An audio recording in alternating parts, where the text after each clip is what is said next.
Hi friends, it's Brittany at Ink and Papyrus, and I am so excited. You guessed it. Today we are playing with puzzle pieces. There's so many different things that you can make with these puzzle pieces, and I'm sure this is something you probably have laying right around your house. So let's get started, dig out those puzzle pieces, and let's get to it. So first, to get you excited, I'm going to show you some of the treasures I have made with these. This is a little tassel that I intend on putting on a journal. It has some little just strings hanging down, some applique, and of course a charm. Here is another little tassel here.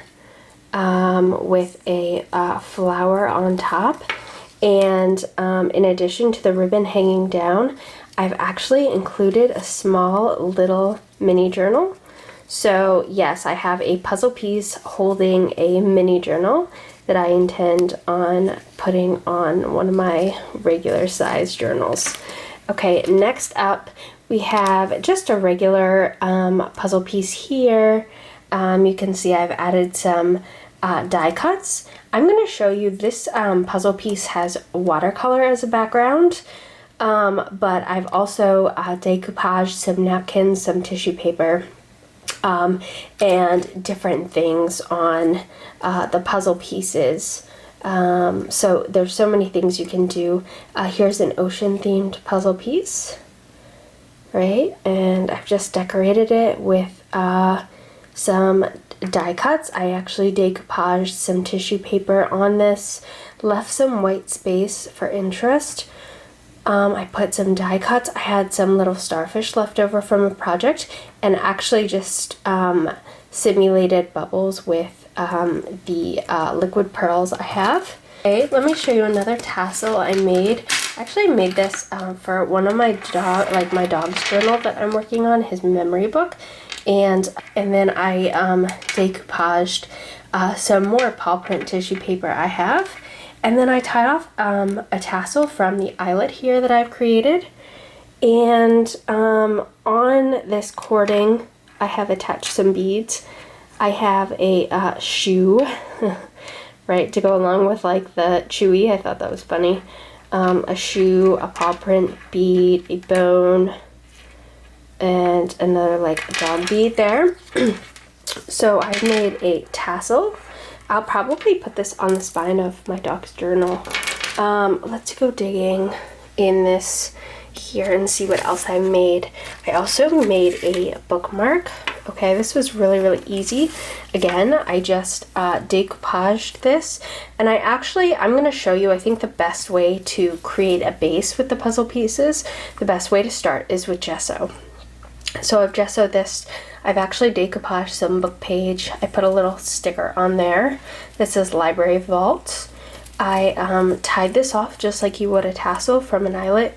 I put a little safety pin there, and here's some strings I have, and I intend on just putting this in the book like this, and the puzzle, so it will lay flat, and then the puzzle piece will be hanging, dangling on the outside. Okay, pretty cool, right? Okay. I have some more tassel-like ones. I used jump rings. This is obviously a Christmas-oriented one, and had some Christmas charms. And of course, I went around the perimeter of the puzzle piece with a little bit of gold gilding wax to really make it look festive. And I'm really happy with how that turned out. Some of the smaller puzzle pieces can be a little bit harder to decorate, and we will talk about that in a second. One of the ways I found I really like to decorate the smaller ones is I found the glitter is actually perfect, because glitter and sequins, because they're so small, but still really give it some really good character. Another Christmas themed one.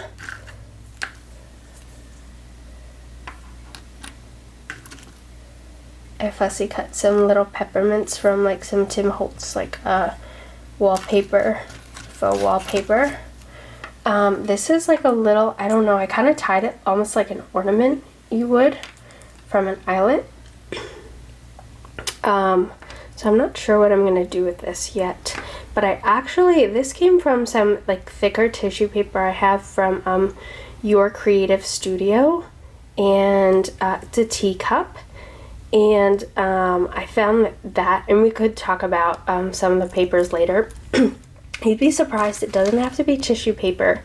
You'll find that actually you can decoupage with some thicker papers if you do it correctly. So we'll discuss that as well. Here is a puzzle piece that I decoupaged with some floral tissue paper. I put eyelets on the top and the bottom, and I think I'm actually going to almost, you know how this is the book, the journal that I just finished up? Here I used a beaded spine technique. Well, I was almost thinking about making a few of these, and instead of using a beaded spine, actually for one of the middle signatures, just going through the puzzle piece with some cording to secure it, and actually having it kind of like sit in the middle of the spine. I thought that might be really cool. So you'll probably find this funny, but I was a little late making this video because I literally could not get myself to stop making prototypes. I sat down thinking I'd make like, you know, 5, 6, 7, 8 prototypes, and I just couldn't stop. So you'll see here I used some of that DIY washi tape we made together. I will include the link to that video in the description box, and fussy cut around that shark. Here's some seed beads. Here is some burlap. This, if you can't hear, I actually am still a little bit sick. I'm getting over something, and if you wouldn't believe it, this is from the Ricola cough drop wrapping paper. They have some really, really pretty florals on the packaging, so I actually used that and decorated it with some sequins. I thought that was really cool. Excuse me. And here's some other ones. I almost made like a puzzle tag. I used some flat beads. Tea time. I actually just wrote that. I made a little bow. See, so there's absolutely no lack of possibilities with these. See? So before I bore you to death, let's actually get to the process of making these. Wait, did I show you these two adorable sewing theme puzzle pieces? I think these were off to the side. I had to show you these. Okay, finally, now let's get to it. And that reminds me, sorry, one more project idea quickly. For these medium-sized pieces, I thought, wow, this would make a really, really pretty envelope closure. So I decorated this garden/fairy themed envelope, and I punched a hole, kind of like you would with the eyelets. I punched a hole through this puzzle piece and put a brad in it. I wrapped some embroidery floss around this a couple of times, and then poked a hole through here, put another brad here, and here we are. A really, really easy envelope closure. Okay, so now we've talked a little bit about what you can do with the small pieces. I would recommend at the bare minimum some medium pieces, and these tend to be your 300 piece puzzle pieces. Okay, so you see the difference in size. And this is a general rule of thumb. Some puzzle pieces, regardless of how many pieces there are, may be bigger, some pieces smaller. But obviously the difference. These are much easier to work with. You can get around, if you want to decoupage these with paper, you can get around the grooves and cut with some scissors, etc., etc. Okay, and these actually came from a dollar store puzzle, many of them that I got. This is a 12-piece puzzle, but I thought this was a perfect size. Okay, and then I found a large Barbie puzzle at my local thrift store, and I think this is like a 50-piece or 100-piece puzzle, and this really will get you where you need to go. So for these purposes, I would really recommend either a medium piece or a large piece. So regardless of how you decide to proceed with decorating these puppies, I recommend always starting with gesso. Here is some white matte gesso that I have, and you'll see that regardless of whether I decoupage these with napkins or paper or painted over them, they all really needed to be gessoed first. So put a mat down. This gets to be really, really, really messy. And I'm not going to bore you to death. I'm just going to talk a little bit about the technique. So you're going to end up with gesso everywhere. That's just how it is. Put a lot of pieces down at once. It actually, if you want to mass make these, it actually makes them easier to gesso it, and you're going to get less dirty space everywhere if you put them close together. Most of this you can do without holding the pieces. You will still get gesso all over your hands. The piece of advice that I would like to share with you is that several thin coats, just as if you were applying nail polish, for example, but several thin coats is best. And you want to wait for it to be kind of dry or at least tacky before you go over it with a second coat, or else you'll start to like almost open the layers back up again, is what I noticed. So it's a very easy process. It just is a little bit time consuming. And the other reason why I recommend gessoing multiple pieces at once is because you can do like a little cluster at once, and then once you do that and that paint is drying, you can go to a different cluster, do another layer, different cluster, another layer, and by the time you get back around here, hopefully the first coat on these is dry. Alright, so I'm gonna go ahead and finish a couple layers. Depending on how dark the paint is and what your puzzle pieces look like, that will kind of dictate how many layers you have to do. I really lucked out. I found a larger piece puzzle that actually has a lot of white in it, and so I only did like a single layer of gesso with those, which was really nice. Most of these, like these bright pink pieces, you're gonna need several layers to get where you need to go.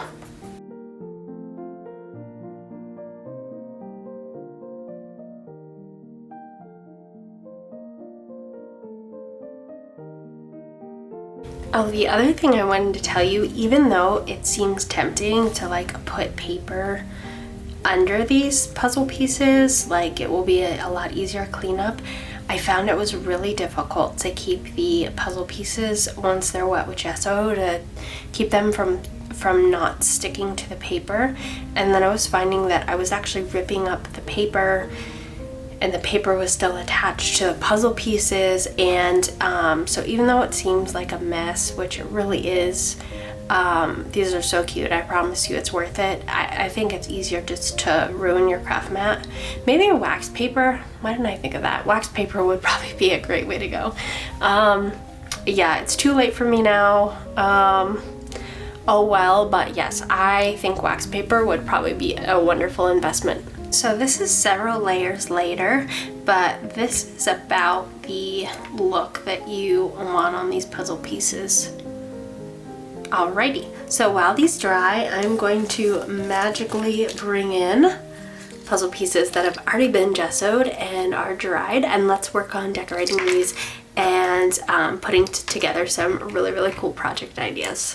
Okay, remember we said our first rule was use what we have. This is some of the Your Creative Studio packaging, and I love the look of the teacups and the kettle, and the harp here is beautiful. Obviously this is gonna be too big. You don't have to use the entire image. For example, you can kind of get rid of some of the image and kind of fold it over and just naturally like work it into the groove, and I'll show you how to do that in a second. There's definitely an art to this. Most of the time I think your puzzle pieces are going to be glued down to something, stuck to the back of a book, a journal, a book spine, glued down to a page, so you don't really have to worry about the back, and I've kind of been using that to my advantage. I found that it's really hard to cut off excess. It's like impossible to get a clean line. You can use a sanding block, but still to like get in the groove is impossible. And so instead of fighting with it, I found just folding the edges over once you saturate it with Mod Podge is probably your best bet. So let me show you guys what I am talking about. I try not to fussy cut too much, but I find for this project, I don't know, sometimes I'm willing to do it because I think it's worth it. In this project, I think fussy cutting the images is a good way to go. All right. So, okay, we can work with that. All right, so the same concept would apply for tissue paper in terms of tearing it. Sometimes when I've been decoupaging with tissue paper, I still like to leave a little white space to do other things. And I think, you know, if you're not decorating around too, I think leaving some white space to like make this a focal point actually works out really well. So grab your Mod Podge, and you're going to want to Mod Podge the puzzle piece where you're going to apply the tissue paper or whatever paper you're using, and try and get the details, even if you have to make it a little cockeyed. I think doing that and getting the most details you can is a good idea. Okay, and I'm gonna go over the entire image with Mod Podge. Okay, and that includes the pieces that are hanging off. And that is because when the pieces are saturated, it's gonna make it that much easier to fold them over. All right, and you might even want to just get a little bit on the back there. Totally saturate it. Once it's saturated, you can peel it over without it ripping. Sometimes the images won't, the overhang won't peel over like you want. That's okay. We're gonna put a little bit more Mod Podge on, and then you can just work it with your finger and get it to fold over. And then, here we go. Because you don't want these peeling up, you know? And then once I do that, sometimes you'll want to go over it again. You may have like some air bubbles. Okay, and that's cute. And I have to tell you, some of these I like so much, I thought I would go back in with some decorations, and just thought the contrast between the image and the white gesso was so great. I didn't even want to mess with it anymore. These, you want to also look at the shape of your puzzle piece, and that may dictate the best kind of decoration. So when I see this, I kind of naturally think, and you don't have to use eyelets, but I was thinking, you know, 2 eyelets here would, it would be symmetrical and it would look really nice. Kind of like this, like I was showing you how I might put this on a beaded spine, and put the cording, you would go in here, out, and back up, so the cording isn't covering your image. And you can actually use this to secure a signature to your spine. Okay, so you want to kind of think about the natural shape of the puzzle piece. Puzzle pieces that just have a single little nub kind of hanging down here work great for a tassel. So I've been using my crocodile to punch the pieces and set my eyelets, and I can tell you I really haven't had any trouble at all.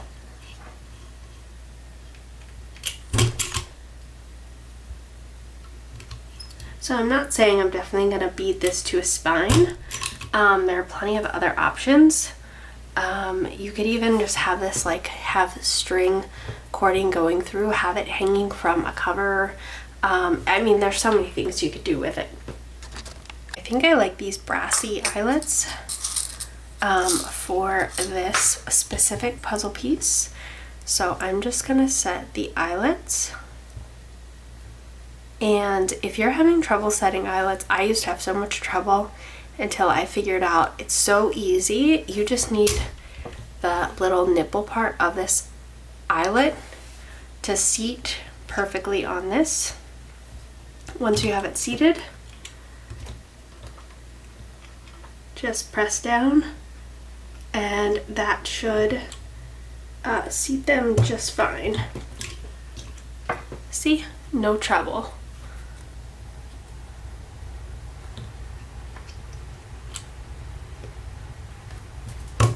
You just need them seated on the little nipple part and you shouldn't have any trouble. And then we have our little puzzle piece to do whatever we want. And I've never done this before, but I was even thinking, like, what if you glued this to a spine and almost like made a dual tassel? Like you had cording and string coming down from both sides. Would that be really cool or what? All right, so one of my favorite ideas to decorate these, especially, not just, but especially the smaller pieces, is paint. So you will see, let me show you how cool this can look. So I'm just using watercolors. I usually, if I'm using more than one color, I like to start off with the lighter watercolor first, and you'll see why in a minute. We can just paint, and with the gesso, the paint tends to go on no problem actually. I was expecting a little bit more of like resistance for the paint to stick, but really that wasn't the case at all. Usually I like to start with like a more watery paint, and then you can even go back and forth. I don't always like it to look terribly uniform. You could do tie-dye images or tie-dye paint. I like to apply some darker shading, and then if you want, totally optional, you can just go like this so it kind of runs down. That gives it a really, really cool like swirl look. Let's do the same here. You get, let's do two different colors so you can kind of get a better idea as to what I'm saying. Okay, yellow. And then we're just gonna come in here with some red. This is like a red orange. And apply some water. And look so cool. And then you have some really nice like swirling. So we're gonna let these dry, but that is a really easy way to decorate, especially the smaller puzzle pieces where it's harder to get images or tissue paper on them. I just saw this sitting in front of me and I realized this would actually be a great way to decorate these puzzle pieces, because you're looking for paper that's not too thick. That tends to go on these puzzle pieces the best. And I just saw these really cute strawberries. I have some red glitter sequins, and I think we could really make some really cute puzzle pieces with these images. So I'm just gonna cut these out, and why don't we use, I'm gonna cut out the word strawberry. I think that would be really, really cute. You can either cut these as squares, or you can fussy cut around the strawberry. Whatever you would like.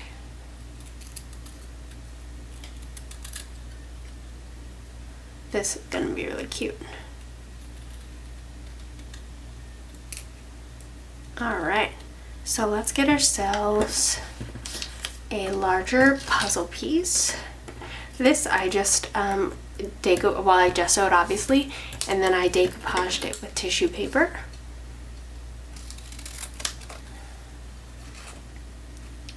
And I thought that was a great starting point. Alright, so let's use these little grooves to our advantage. So first things first, let's figure out where we want our strawberries to be. This kind of has a flat edge up top, so I'm going to put that up there because now it kind of looks like the strawberries hanging down.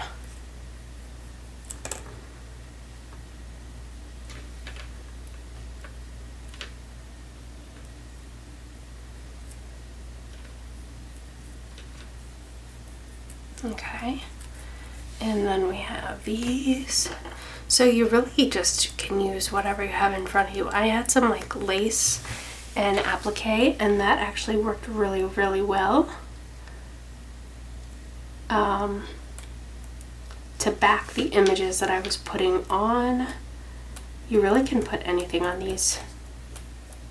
You're really just limited by the size of the puzzle piece.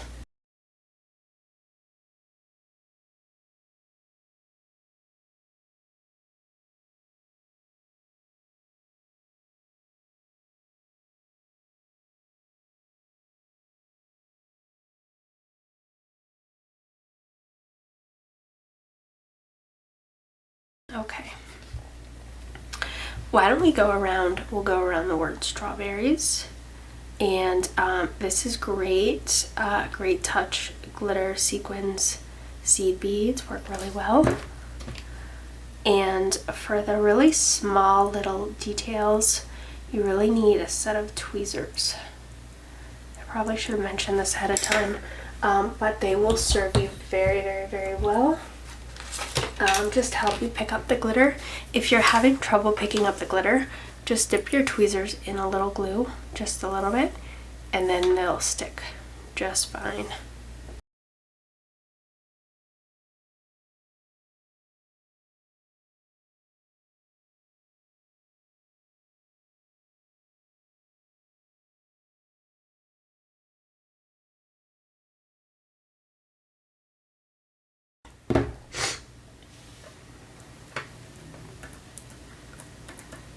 Okay, I think that's adorable.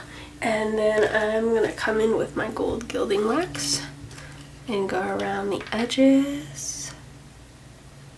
I don't want to make this video too long. I just want to show you different techniques for decorating them and tell you what you need to kind of get started.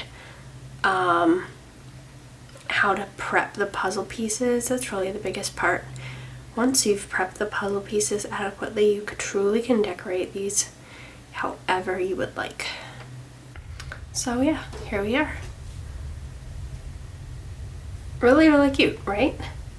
I think I might even add, I have this little golden book journal that I'm working on. I love this. I actually just finished, so I'll be doing a flip through shortly. But I have some really, really, really cute strawberry things or themes in here. So I think I may actually want to add that to a page because this turned out so cute. You can outline your puzzle pieces with seed beads, just like I have here.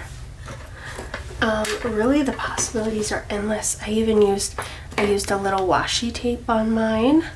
Right, you just have to rip small enough piece. I even, in case you were wondering, I actually did, like this one right here, I actually decoupaged just regular copy paper and it worked just fine. I tried to approximate about how big I wanted the image to be. I left enough to fold over. You obviously don't want to have to fold over a ton of thick paper. So you want to keep it pretty close to the size of the puzzle piece. But those are some other possibilities. Why don't we decorate one more together? All right, I have grabbed some stuff. I have to show you quick. Okay, look how cute. I did these with die cuts. I am gonna work on a dive journal, just logging my dives and some of my latest like dive adventures. And like, look how cute, just with die cuts. Little fins and a mask. I think I did some of these off camera as well.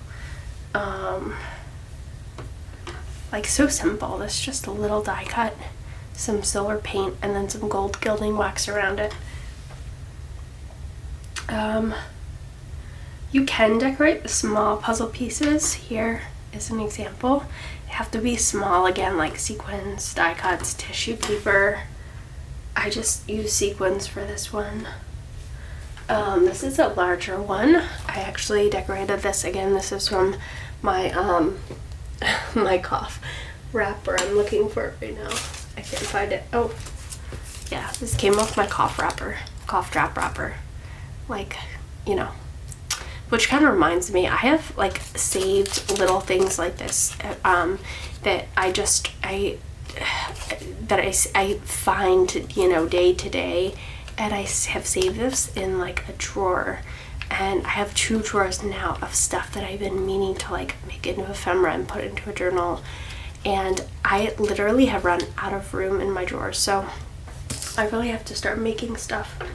And then I have these little bumblebees and ladybugs, and I found them to be small enough to put on these puzzle pieces.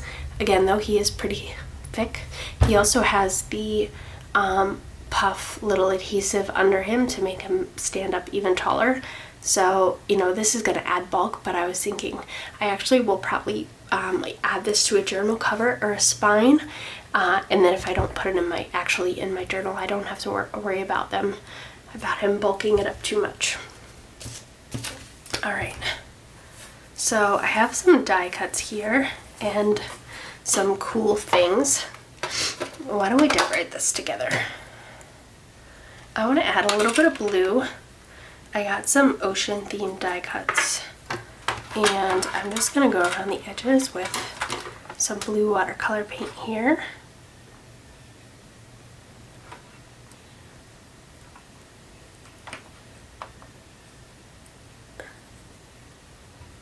I'm being very bad. I don't have my craft mat down, but this watercolor comes off really easy.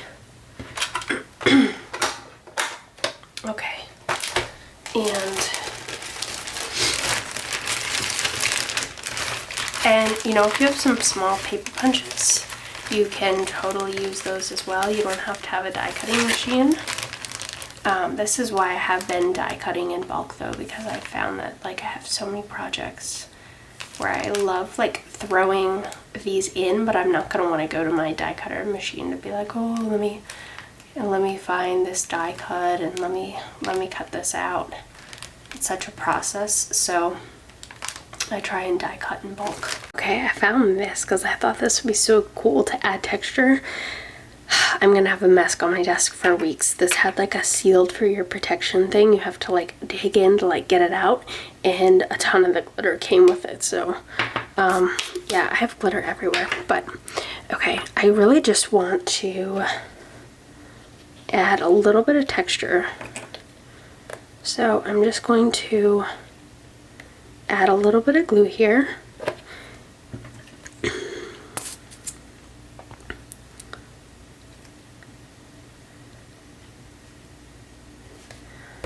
Alright, nothing too fancy.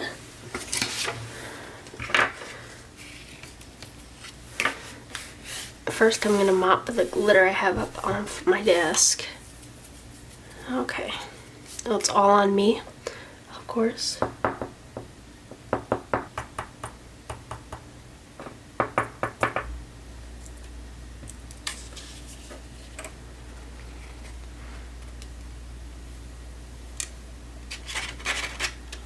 Okay, I'm gonna put the lid on before any other catastrophes happen.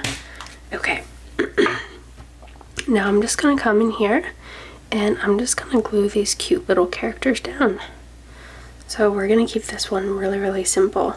The other look I really, really like is adding some words, you know, creating a focal point with the images and then adding some words to it. Music notes. You can cut words out of magazines, as you saw me do with the strawberries. I showed you, I think, the tea time one. Like, I couldn't find those words, so I just wrote them in cursive. I think it really adds character. So, just some different things. Alright. And sometimes I just like to get in here and start crafting and making messes, you know? Okay, I think if we add any more little characters here, it'll be overkill and take away from what we've already done. So there, right? Like, I actually, like, this is so haphazard and just so unplanned, but can you tell by my fingers? It's a little bit haphazard, but I love the way this looks. Here is my dive journal made out of an Olds box, and I used this box because it had holes that kind of remind me of like a submarine windows, so I was gonna back this with something. I think in another video recently I showed you guys how I made this. I actually sprayed this with some blue spray paint and figured out I was spraying it too close to the to the cover, and I tried to spray a second layer too soon, and I ended up with these bubbles, and when I popped the bubbles it gave me this like really cool like bubble like texture. So something like this, or put it here right in the middle. I love that. So after I bind these signatures in, I think I'm going to add this right to the signature, and maybe I'll even add some like blue like seed beads or something when I'm binding this in, to really give this signature some character. So the things that you can do with these puzzle pieces are endless. Don't limit yourself. So guys, I really hope you enjoyed this. I hope you found value in this video. If you did, please hit that like and subscribe button. I'm just gonna sit here for a second and whip all these bad boys out again so we can admire the cute little puzzle pieces, and hopefully give you guys some ideas for future projects. I can't wait to use these. These are so much fun to mass make. Remember, bookmarks, tassels, anything your heart desires. Here's another tassel, remember, with that cute little handmade journal. Little bikini bottom. I know I've already showed you guys some of these, but I can't help it. I'm so excited. Like a puzzle tag. Can't help myself because these are so cute. Can't wait to make more Christmas ones. Like I gave the birdie a little hat and put some sequins to like make him a purple like regal collar, and put applique over the perch he's sitting on. So there are so many fun things you can do with these.